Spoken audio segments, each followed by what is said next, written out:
종료주일에 주시는 하나님의 말씀은 이사야 58장 6절 7절입니다.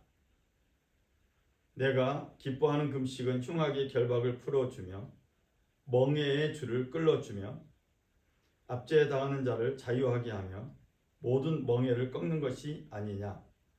또 줄인 자에게 내 양식을 나누어 주며 유리하는 빈민을 집에 들이며 벌벗은 자를 보면 입히며 또 내 권력을 피하여 스스로 숨지 아니하는 것이 아니겠느냐. 아멘. 이사야 56장부터 66장에는 하나님께서 약속하신 영광스러운 구원이 나옵니다. 그러나 이 말씀을 받는 이스라엘 백성들의 현실은 영광스러운 구원과 너무나 거리가 멉니다. 하나님의 구원과 거리가 먼 현실을 살아가는 사람들에게 남아있는 것은 당혹스러움이고 고통이고 부르짖음이 됩니다. 주님께서 보시지도 않는데 우리가 무엇 때문에 금식을 해야 합니까? 주님께서 알아주시지도 않는데 우리가 무엇 때문에 고행을 하겠습니까? 하나님의 약속은 너무나 좋고 아름답고 멋지지만 우리 현실은 너무나 이 약속과 거리가 멀 때 사람들은 이스라엘 백성뿐만 아니라 우리 역시도 이러한 울부짖음을 하게 됩니다. 주님께서는 정의를 기쁨으로 실천하는 사람과 주님의 길을 따르는 사람과 주님을 기억하는 사람을 만나 주십니다. 그러나 주님 보십시오. 주님께서 진노하신 것은 우리가 오랫동안 죄를 지었기 때문입니다. 우리가 어찌 구원을 받겠습니까? 이사야 57장부터 59장에는 이스라엘 백성들의 현실이 이스라엘 백성들이 하나님께 지은 죄로 인해서 생겨났음을 고백하고 있습니다. 하나님의 백성들 사이에 만연한 죄로 인해서 무너져버린 현실. 우리는 그 사회에서 2024년이라는 시간을 살고 있는 것 같습니다. 하나님의 구원과 멀어진 현실. 이사야에 나오는 하나님의 백성의 시대처럼 만연한 죄악으로 우리의 시대가 우리의 현실이 무너져 있는 것 아닌지 걱정이 됩니다. 그래서 이 종료주일에 금식을 하기로 마음먹고 금식을 계획하고 있는 우리들에게 이사야의 말씀은 더 당혹스러움으로 부르짖음으로 또 곤란으로 다가오는 것 같습니다. 종료주일은 예수님께서 십자가에서 고난당하기 위해서 예루살렘에 입성하는 날을 기념하는 날입니다.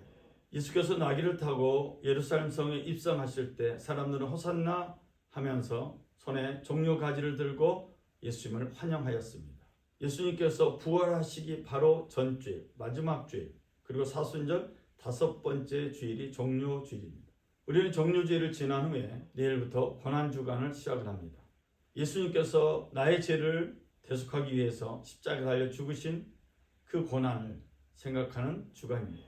이 고난주간에는 성금요일이 있습니다. 예수님께서 십자가에서 죽으시고 운명하신 날, 이 거룩한 날 금요일은 우리는 거룩하게 보낼 것입니다. 현실 앞에 낙심하고 실망하고 있는 하나님의 백성들에게 이사야 56장부터 66장은 포기하지 말 것을 말하고 있습니다. 야훼의 구원과 구원의 약속이 현실과 거리가 멀지만 포기하지 말라고 격려합니다. 시온의 의가 빛처럼 드러나고 예루살렘의 구원이 햇불처럼 나타날 때까지 시온을 격려해야 하므로 내가 잠잠하지 않겠고 예루살렘이 구원받기까지 내가 쉬지 않겠다. 이방 나라들이 내게서 의가 이루어지는 것을 볼 것이다. 뭇 왕이 내가 받은 영광을 볼 것이다. 사람들이 너를 부를 때 주님께서 내게 지어주신 새 이름으로 부를 것이다. 이사야라는 책에는 하나님 아버지의 간절한 마음이 들어있습니다. 하나님 아버지는 이 땅에 하나님의 마음으로 가득 채워지기를 바라고 계십니다. 전쟁이 사라지고 하나님의 평화가 임하기를 간절히 원하십니다. 물질이 지배하는 세상에서 하나님의 형상대로 지음받은 은총을 깨닫는 사람들이 많아지길 하나님은 간절히 원하십니다. 그래서 이 땅에 하나님의 사랑이 가득하길 원하시는 겁니다.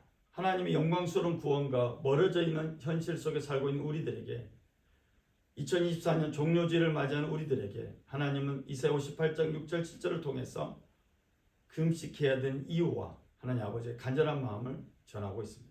내가 기뻐하는 금식은 부당한 결박을 풀어주는 것, 멍에의 줄을 끌어주는 것, 압제받는 사람을 놓아주는 것, 모든 멍에를 꺾어버리는 것, 바로 이런 것들이 아니냐. 종료주의를 보내면서 내일부터 한 끼 혹은 모든 끼를 금식하려고 작정하는 사람들이 있을 겁니다. 금식하는 형식도 중요하지만 이사야는 금식하는 내용에 대해서 우리에게 다시 한번 점검해 주고 있습니다. 우리가 금식하는 것은 우리를 위한 것이 아니라 공동체를 위한 겁니다. 그리고 우리가 금식하는 이유는 이 세상의 모든 멍에를 꺾어버리기 위한 하나님의 뜻이라는 것을 알아야 합니다. 사람답게 살지 못하게 하는 것들, 이런 멍에를 꺾어버리기 위해서 금식하는 것입니다. 정치, 경제, 종교, 문화, 교육, 제도 등등 이 여러 가지들이 사람을 살리는 모습이 되도록 금식하는 겁니다. 또한 굶주린 사람에게 너의 먹거리를 나누어 주는 것, 떠도는 사람을 집에 맞아들이는 것이 아니겠느냐. 헐벗은 사람을 보았을 때 그에게 옷을 입혀주는 것, 너의 권력을 피하여 숨지 않는 것이 아니겠느냐. 금식은 이 세상이 하나님의 말씀으로 지어졌다는 창조 신앙을 바탕으로 합니다. 그러므로 금식은 우리만, 우리 교회만, 우리나라만 생각하는 것이 아닙니다. 공동체 정신으로 온 세상을 생각하며 금식하는 겁니다. 함께 아파하고 함께 웃고 함께 웃는 세상이 되는데 우리의 금식이 조금이나마 어떤 역할을 하기를 간절히 바라는 마음입니다. 2024년 종료주일과 고난주간, 이 기간들을 통해서 우리가 금식으로 이 땅에 하나님의 뜻이 드러났으면 좋겠습니다. 세상을 창조하신 하나님의 마음이 이 땅의 모든 사람들에게 조금이라도 나타났으면 좋겠습니다. 창세기의 창조는 논쟁의 대상이나 검증의 대상이 아니라, 증명의 대상이 아니라 하나님의 마음이라고 생각합니다. 하나님은 손수 만드신 모든 것을 보시니 보시기에 참 좋았다. 저녁이 되고 아침이 되니 엿새 날이 지났다. 하나님은 하늘과 땅과 그 가운데 있는 모든 것을 다 이루셨다. 하나님은 하시던 일을 엿새 날까지 다 마치시고 이렛 날에는 하시던 모든 일에서 손을 떼고 쉬셨다. 이렛 날에 하나님이 창조하시던 모든 일에서 손을 떼고 쉬셨으므로 하나님은 그 날을 복되게 하시고 거룩하게 하셨다. 아멘. 기도하겠습니다. 하나님께서 이 세상을 얼마나 사랑하시는지 그 하나님의 마음을 헤아리는 종료주일 또 고난주간이 되게 하여 주옵소서. 이 땅에 하나님의 뜻이 이루어지고 이 땅에 하나님의 은총의 비밀이 나타나기를 소망하며 기도합니다. 주님, 우리를 통해서 또 우리의 금식을 통해서 이 땅에 하나님의 사랑이 증거되게 하여 주옵소서. 우리 예배를 받으신 주님께 감사드리며 우리 주 예수 그리스도 이름으로 기도드렸습니다. 아멘. 하나님께 영광 돌리는 한 주간 되시길 주의 이름으로 부탁을 드립니다. 모든 영광 주님께 올려드립니다. 할렐루야. 감사합니다.